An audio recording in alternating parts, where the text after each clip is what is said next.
Salam sejahtera untuk kita semua. Salam Rahayu.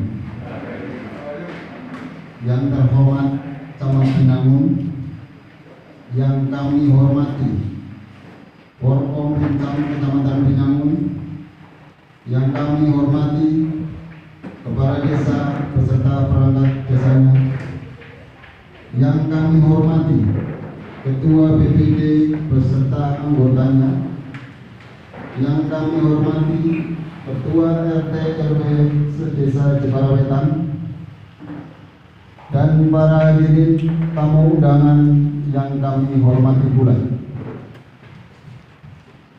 Pertama-tama, marilah kami panjatkan puji syukur kehadirat Allah Subhanahu wa Ta'ala atas rahmat dan hidayahnya, sehingga pada siang hari ini bisa berkumpul dalam acara musyawarah perencanaan pembangunan desa khusus Musrenbang Desus, perubahan RKPDes dan APBDes Desa Jepara Wetan, Kecamatan Binangun. Untuk mengawali acara pada siang hari ini, marilah kita buka dengan bacaan basmalah bersama. Dilanjutkan menyanyikan lagu kebangsaan Indonesia Raya. Hadirin dimohon berdiri.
Yaitu sambutan.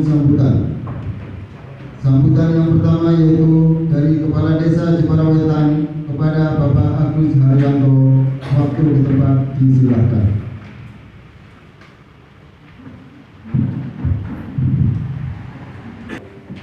Bismillahirrahmanirrahim. Alhamdulillahirrahmanirrahim. Wassalatu wassalamu ala sayyidina Muhammadin wa ala alihi wa sahbihi ajma'in. Amma ba'du. Yang saya terhormat Bapak Camat Binangun, Bapak Nur Indra Wibawa SOS MSI beserta tim. Yang saya hormati Ketua BPD Bapak Suparman beserta anggota. Yang saya hormati tokoh adat, tokoh agama, dan tidak lupa juga kepada teman-teman perangkat yang saya hormati juga. Tidak ketinggalan juga kepada lembaga desa, RT, RW dan juga Karang Taruna, ibu-ibu PKK yang saya hormati pula. Mari pada sore hari ini kita sama-sama memanjatkan puja dan puji syukur kehadirat Allah Subhanahu wa taala, yang mana pada siang menjelang sore hari ini kita telah diberi banyak kenikmatan, di antaranya nikmat sehat, nikmat sempat, sehingga kita bisa bersilaturahim di aula Balai Desa Jepara Wetan. Selawat serta salam senantiasa kita curahkan kepada junjungan kita Nabi Agung Muhammad Sallallahu Alaihi Wasallam yang telah kita nanti-nantikan syafaatnya kelak di Yaumul Qiyamah. Allahumma amin. Bapak Ibu yang saya hormati, terima kasih kepada Bapak Camat. Kami ucapkan selamat datang di Balai Desa Jepara Wetan ini dalam rangka musrem Bagdes khusus yang pada hari ini telah kita laksanakan. Mudah-mudahan berjalan lancar tanpa ada halangan suatu apapun. Berdasarkan Peraturan Menteri Nomor 12 Tahun 2020 tentang penetapan bencana non alam penyebaran virus corona atau COVID-19 sebagai bencana nasional. 2. Perpres PDTT Nomor 6 Tahun 2020 tentang perubahan atas Pemdesa PDT Nomor 11 Tahun 2019 tentang prioritas penggunaan dana desa tahun 2020. 3. Pemerdesa PDTT Nomor 16 Tahun 2019 tentang musyawarah desa. Berdasarkan Instruksi Menteri Dalam Negeri Nomor 3 Tahun 2020 tentang penanggulangan COVID-19 di desa melalui APBD. Kami merasa berterima kasih kepada Bapak Ibu sekalian, karena dengan adanya dana desa ini kita bisa menganggarkan untuk BLT, Pak Bu. Karena itu sesuai dengan aturan Menteri tadi, kita secara berjalan sesuai dengan aturan, yaitu dari dana desa yang kita terima yaitu 1 miliar 10 juta, itu maksimal kita bisa menggunakan dana desa untuk BLT 30%. Kami berharap kepada warga masyarakat kita, panjenengan sebagai lembaga desa dan juga tokoh masyarakat, kami harapkan bisa mensosialisasikan kepada warga masyarakat kami terkait dengan dampak dari virus corona ini. Tentunya dari desa di situ telah ada aturan, kita tetap mengikuti aturan yang ada. Jadi dana desa 30% dari anggaran dana desa itu kita menerima 306 juta.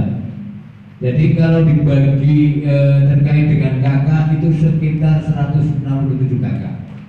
Kami berharap kepada tim nanti bisa kita rembuk bareng terkait dengan kesepakatan itu.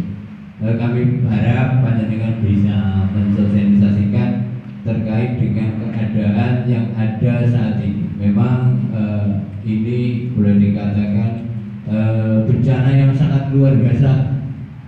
Kebetulan di era saya ini baru pertama kali menghadapi cobaan musibah yang sangat luar biasa, teman-teman.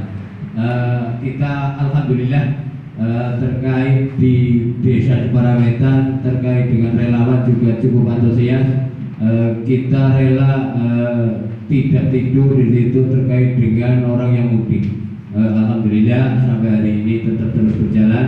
Tim relawan kita tetap terus semangat, dan juga dengan adanya kegiatan ini yang sesuai dengan aturan Menteri Desa Nomor 6, kita dituntut untuk menentukan perubahan APBD dengan segera, yaitu tanggal 8 harus nyampe ke kabupaten. Makanya ini dari pihak kecamatan itu maraton, dan juga kita karena nunggu pendapat aturan itu selalu berubah. Ibaratnya mungkin wis nutut anggar urung mecak urung bombong lurai. Jadi nakono dari berbagai pertanyaan warga masyarakat di situ terkait dengan BRT. Jadi alhamdulillah di sini sudah mulai kelihatan siapa yang menerima dan siapa yang tidak. Nah, harapan kami dari dana BRT ini, dari dana desa itu digunakan bagi orang yang benar-benar tidak mampu dan belum tersentuh oleh bantuan-bantuan yang lain. Jadi di situ jangan sampai tumpang tindih. Itu harapan dan aturan dari pemerintah harus kita ikuti. Karena jangan sampai di situ nanti kita di situ menyalahgunakan wewenang. Jadi harus sesuai aturan. Di situ mari bareng-bareng kita sepakati bersama. Mudah-mudahan masyarakat kita sadar. Bagi yang sudah mampu, harapan kami itu jangan berharap. Kasihan bagi yang kurang mampu tidak mendapatkan. Jadi harapan kami di situ dana-dana desa ini yang digunakan untuk BRT benar-benar tepat sasaran. Di situ kita sudah membuat tim, alhamdulillah di situ sudah menyampaikan data. Mudah-mudahan di situ berjalan dengan aman, tidak ada halangan satu apapun. Ya, terjadi pro dan kontra itu wajar, Pak. Kami harapkan masyarakat nantinya juga akan menyadari terkait dengan dana ini, karena dana ini sudah dikunci, tidak boleh lebih dan tidak boleh kurang. Itu yang menjadi acuan kita. Makanya dari dana 306 juta kalau dibagi dari 1.800.000 itu ketemunya itu kan 167 kakak. Padahal warga masyarakat kita itu ada 33 RT, kalau dikepuk rata itu nunjuknya ada 5, tapi kadang-kadang satu RT itu sudah banyak yang menerima, Pak.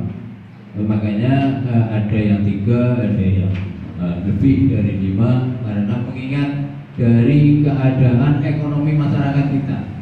Jadi harapan kita di situ nantinya masyarakat sadar siapa yang berhak menerima dan siapa yang tidak berhak menerima.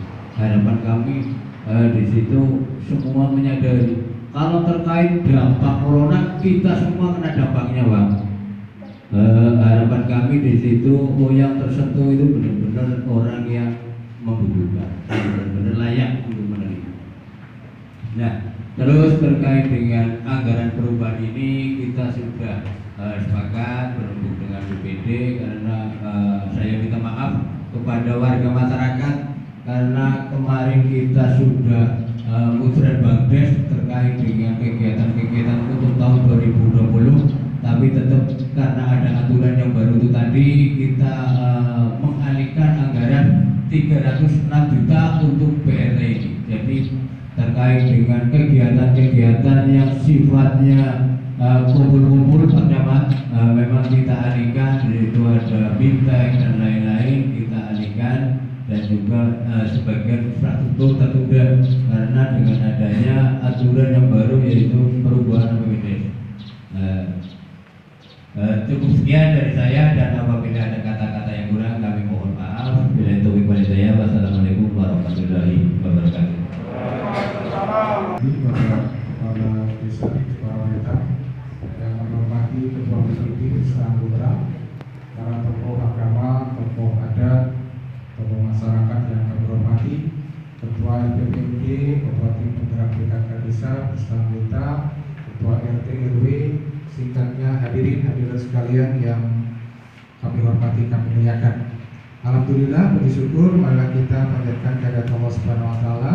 Kesempatan sore hari ini kita dapat bertemu bersama bersilaturahim dalam rangka musyawarah perencanaan pembangunan desa khusus di Ciparaweta tahun 2020. Salam semoga Allah surahkan kepada Nabi Muhammad SAW yang kita nantikan sampai ke kiamat. Bapak Ibu sekalian yang kami hormati, tentunya di bulan Ramadan, bulan puasa ini menantikan selamat melaksanakan ibadah puasa. Semoga bagi yang melaksanakan, dan mudah-mudahan Allah Subhanahu wa taala menerima amal ibadah kita sekalian.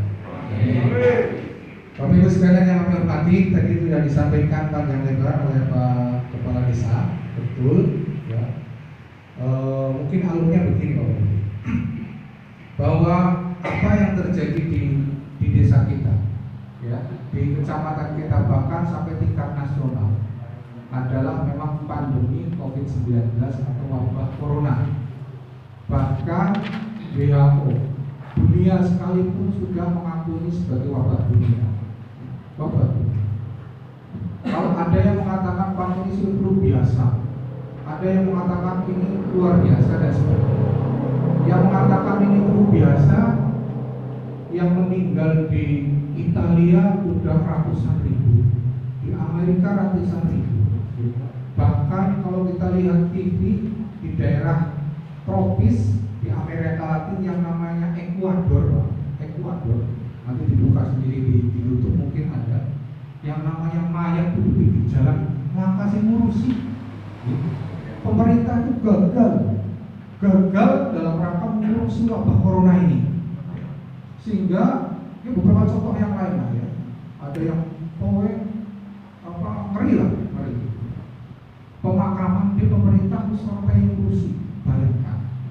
Maka di Indonesia ini mau melihat situasi yang seperti itu, Pak Presiden, Pak Gubernur di jajarannya ke bawah membuat satu sistem sampai dengan di tingkat desa. Ya, dibuat gugus tugas kabupaten pusat, kabupaten provinsi, kemudian kecamatan sampai dengan desa, yaitu relawan lawan COVID-19 di tingkat desa. Jadi semua itu bau-bau. Pemerintah tidak bisa langsung mengurusi sepenuhnya wabah ini, tapi harus didukung sepenuhnya juga oleh warga masyarakat. Jadi pemerintah tidak bisa mengurusi sendiri tanpa peran dari Bapak Ibu sekalian. Ini mohon disadari sehingga mudah-mudahan wabah ini bisa cepat berlalu. Tentunya dengan fungsi kita masing-masing.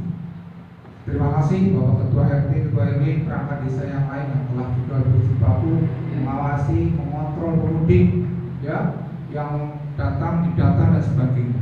Informasi Bapak Ibu bahwa sekarang penularan COVID-19 tidak saja dari pemudik tidak saja dari yang luar masuk ke Cilacap, tapi sudah mulai dari warga Cilacap ke warga Cilacap yang lain. Kalau kemarin kan tertular dari luar, ya masuk. Nah sekarang sudah tidak lagi itu, tetapi yang ini kemudian yang di dalam ini menyebar ke tetangganya yang lain. Contoh pemudik yang dari Cimanggu disampaikan saja. Pemudik dari Cimanggu satu travel, nggak tahu lapor ke desa atau tidak. Tahu-tahu Pak, ada yang meninggal satu. Yang meninggal siapa? Bapaknya yang ada di rumah. Juga. Terus kemudian satu travel itu dites positif semua, sehingga tadinya angkanya yang kemarin 19 sekarang menjadi 41. Salah satunya adalah disumbang dari 7 orang pemudik yang ada dari Cimanggu itu yang positif sekarang di rumah sakit RSUD Majenah. Ya. Nah ini harapan saya, kita alhamdulillah di Kecamatan Binangun tadinya zona hijau, sekarang 3 PDP, tapi ini belum ada hasil ya, mudah-mudahan tidak ada yang positif. Mudah-mudahan. Yang penting saya ingin tekankan kepada Bapak Ibu sekalian, relawan COVID, ketua RT dan sebagainya, mari kita bau-bau. Sifatnya menyadarkan, mengedukasi kepada masyarakat. Bagi yang mudik silakan karantina mandiri 14 hari dulu, tidak terlalu banyak keluar dan sebagainya ya, sehingga wabah ini tidak cepat tertular. Kemudian Bapak Ibu tentunya dengan adanya kebijakan pemerintah, musyawarah mentu dan sebagainya, ada dampak ekonominya di Bangladesh. Dampak ekonominya luar biasa. Ini tidak hanya di Jepara, semua mengalami dampak ini, tapi pemerintah juga tidak tinggal diam. Pemerintah mengeluarkan banyak bantuan, tetapi memang diprioritaskan kepada masyarakat miskin yang terdata dalam namanya DTKS, data terpadu kesejahteraan sosial. Ada dana yang DPNT, bantuan pangan tunai. Kemarin ada perluasan, kemarin berapa Pak Kades yang KKS tambahannya? 24 ada tambahan. Kemudian sebentar lagi ada namanya BST, bantuan sosial tunai. Ya, terus ada kartu Jawa Tengah Sejahtera, tapi di Kecamatan Binangun sedikit sekali yang dapat itu. Kemudian masih kurang lagi ada BLT dari dana desa yang hari ini nanti oleh Ketua BPD dan Pak Kapolres dibikin untuk menetapkan siapa yang akan menerima itu. Ya. Kurang lagi pemerintah tadi Pak Wakil Bupati datang ke sini bisa dihimpun dari tentunya tidak hanya pemerintah Pak Kades. Ketika Pak masih ada yang ini susah banget linknya nggak ada dan sebagainya, tapi harus dibantu. Bukan karena saya bukan ada yang umur 80 tahun, gitu 70 tahun, kadang-kadang KTP-nya KKNPC model lawas. KTP kuning, kan kelas banget orang hilang, Betul, Pak. nggak bisa masuk. Tapi kita akan carikan nanti, kita akan carikan solusi. Ya. Kita akan carikan solusi karena memang BLTDD ini Bapak Ibu sekalian sifatnya harus punya nik. Dan mereka yang tidak punya nik didaftar aja Pak Kades, nanti kita konsultasikan. Kalau memang betul-betul mampu, kan kita upayakan mencari hasil yang tidak bisa dibantu dari pemerintah. Insya Allah masih ada banyak bantuan lain yang kita bisa upayakan. Yang penting kepedulian Bapak Ibu kepada tetangga kita, ya, tetangga kita. Kemarin di desa saya itu juga sama, ada yang karantina mandiri, kekurangan kadang-kadang masih bujukin dok Pak Kades di rumahnya gitu, kadang bujukin dok berarti 3 rumah lari gitu kan. Ada yang seperti itu, kadang ada waktu ketularan gitu, ada yang begitu. Yang di tempat-tempat yang ada positifnya begitu, kepedulian masyarakatnya luar biasa. Ketika satu rumah di karantina, satu rumah itu nanti nang rumah harus itu sama dulu apa bros kayak gitu. Itu kepedulian masyarakat. Jadi sekali lagi kami mengajak kepada Bapak Ibu sekalian terhadap situasi ini, mari kita bahu membahu agar Bapak ini cepat berlalu. Kemudian selanjutnya, kenapa harus dimusrenbanglistkan? Ya, karena dulu kan penetapan anggaran kan juga musrenbang juga, gitu. Dulu anggaran semua harus direncanakan semua banget ya, bangun dia. Tapi ternyata Pak Presiden melalui menterinya kurang kebijakan ini yang harus dialihkan, namanya refocusing realokasi. Demikian juga anggaran di tingkat desa harus dirubah. Ya, mohon maaf, jadi tidak lagi untuk pembangunan, tapi mungkin dialihkan kepada yang lebih penting. Ini mohon dimaklumi dan ini terjadi di seluruh Indonesia. Sehingga betul saya harus maraton tadi pagi 1 desa, sore ini 2 desa, nanti malam 2 desa lagi. Jadi maraton saya. Jadi mohon izin mungkin setelah ini saya mungkin pamit, nanti silakan dipimpin oleh Ketua BPD dan Kepala Desa untuk kita sampai sepakat terhadap siapa yang akan mendapatkan bantuan. Bapak Ibu sekalian, tadi benar disampaikan Pak Kades bahwa ini ada batasnya. Batasnya adalah 30%. 30% dari angka yang disampaikan adalah sekitar 300 juta sekian. Kalau dinominalkan angkanya menjadi 160 juta gitu Pak Kades. Monggo itu prioritas lah, prioritas yang paling membutuhkan di tingkat di tingkat desa atau RT atau mungkin sudah di beberapa RT ya Pak Kades seperti itu. Monggo, mari kita sepakati bersama. Intinya bahwa kita pemerintah tidak kaku dalam hal kalau orang harus tetap tahun ini masa dibuka lagi ya, karena situasi makanya perlu kesepakatan Bapak Ibu sekarang itu agar apa yang akan kita lakukan perubahan anggaran ini bisa dimengerti oleh masyarakat dan tentunya kita laksanakan untuk hal-hal yang sifatnya mendesak. Kemudian Bapak Ibu sekalian yang saya hormati, terakhir mungkin Pak Kades nanti di samping Musdes, ini namanya Musrenbanglist ya. Musrenbanglist menetapkan perubahan APBDes, kemudian nanti dilanjutkan dengan musyawarah khusus ya. Musyawarah khusus yang nanti musyawarah khusus itu adalah penetapan calon penerima BLT dari dana desa. Nah, kemudian daftar ini segera dikirim di kecamatan, nanti kami tunggu tanggal 8 Pak Kades untuk kami laporkan di tingkat kabupaten, karena tentunya ini sekali lagi kita tidak asal-asalan. Kita akan laporkan semua tingkat kabupaten, kabupaten sudah oke semua, baru kemudian teknis pelaksananya akan dicairkan melalui KPD seperti itu. Oke, jadi mungkin itu yang dapat saya sampaikan. Sekali lagi selamat melaksanakan musyawarah. Niatkan musyawarah ini Bapak Ibu sekalian, niatnya kita ngurusi umat, ngurusi tetangga kita. Oke, mudah-mudahan di bulan Ramadan yang baik ini, niat yang baik ini, yang tulus ini menjadi tambahan pahala untuk kita sekalian. Amin. Itu saja yang dapat kami sampaikan, kurang lebihnya saya mohon maaf. Assalamualaikum warahmatullahi wabarakatuh. Saya mohon izin Pak Kades, Bapak Ibu sekalian,